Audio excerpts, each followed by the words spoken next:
Today I'm using chalk pastels and doing a portrait of Dame Maggie Smith. I've done 2 portraits using oil pastels, but this is the first time I've done a portrait using chalk pastels. I'm going to speed up the video so you can see the entire process, but in a much shorter amount of time.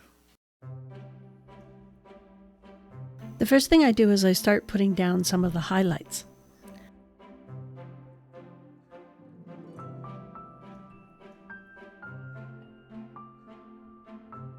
After I do the highlights, I'll start adding in some of the skin tones, but mostly I'll go back and forth between the highlights and the shadows, creating the different contours of the face.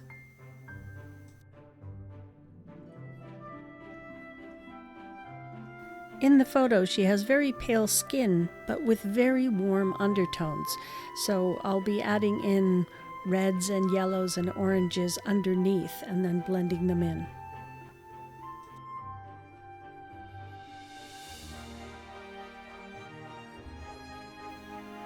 As I'm adding layers, I realize that I've completely chosen the wrong type of paper.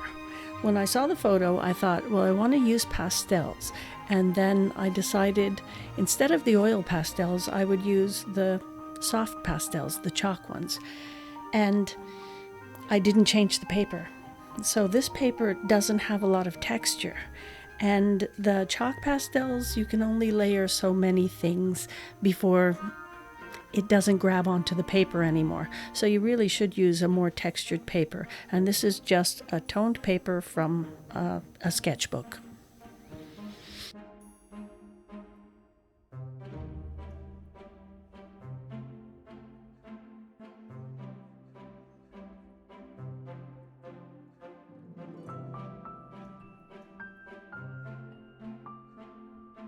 I just keep building up the undertones, the different colors underneath that radiate through the skin, and go back and forth between highlights and then add shadows.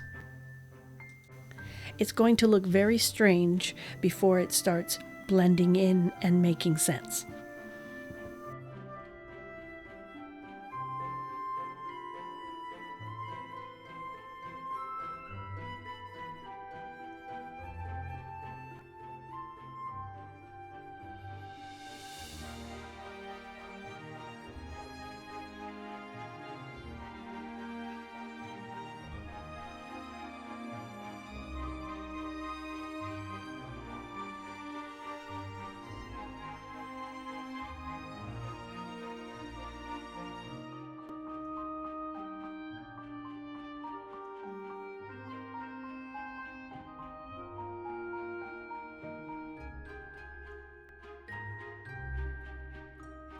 Here I'm putting in the whites of the eyes and the blue of the eyes.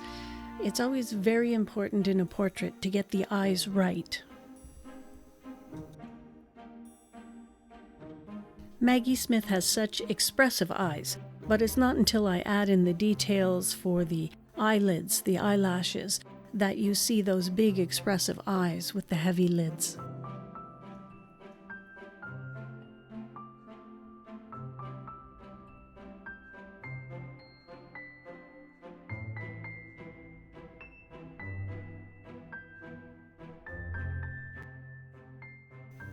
I try not to focus on one place for too long. I'm constantly re-evaluating the different shades and highlights and blending things together. And here I'm going to add in more shadows, and then I will go back and put in some details for the mouth and the eyes.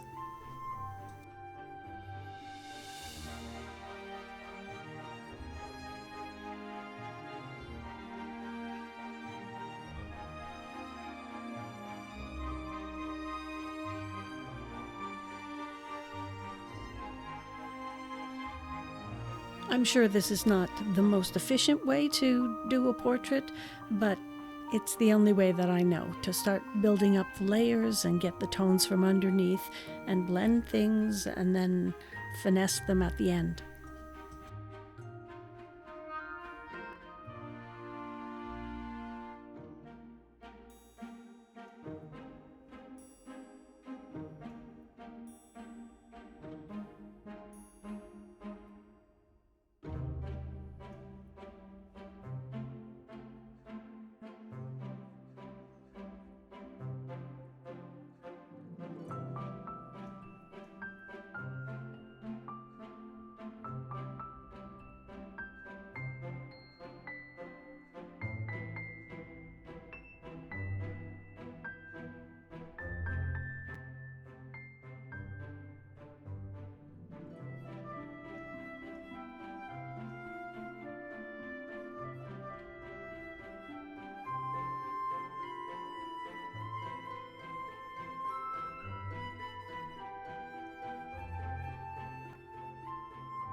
This is the fun part, when you get to add in the details that really start to pull it together and it starts to take shape.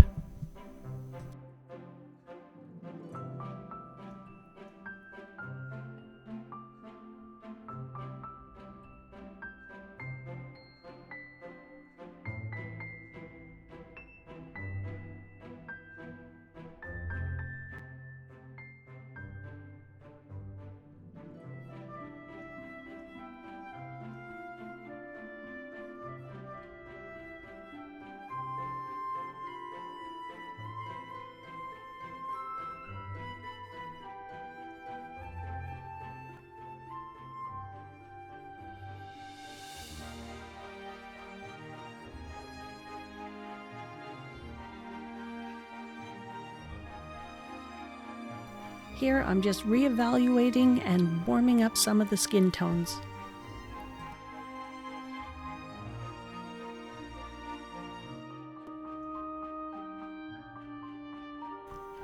It really is back and forth between the highlights and the shadows and the highlights and the shadows, and keeping the skin tones warm enough and yet light enough.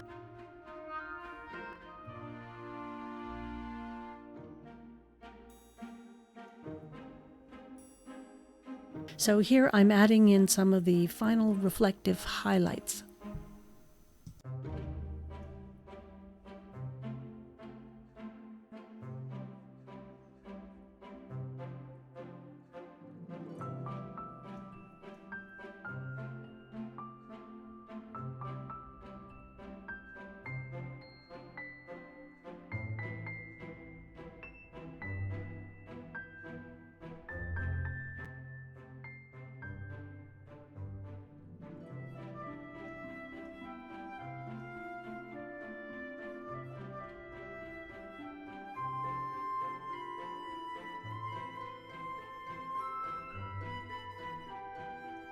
I approach the hair the exact same way I approach the skin tones.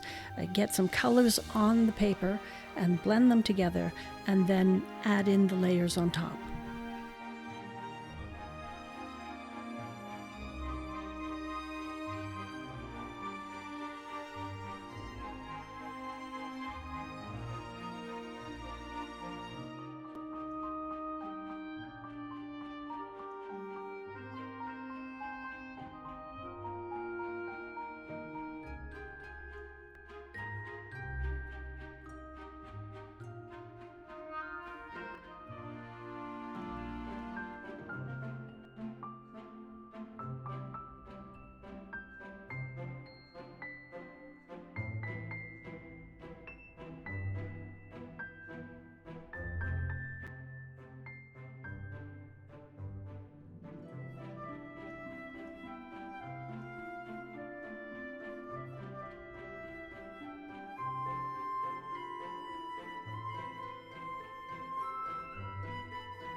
Since this photo is when she had her red hair, I thought a green background would set that off nicely.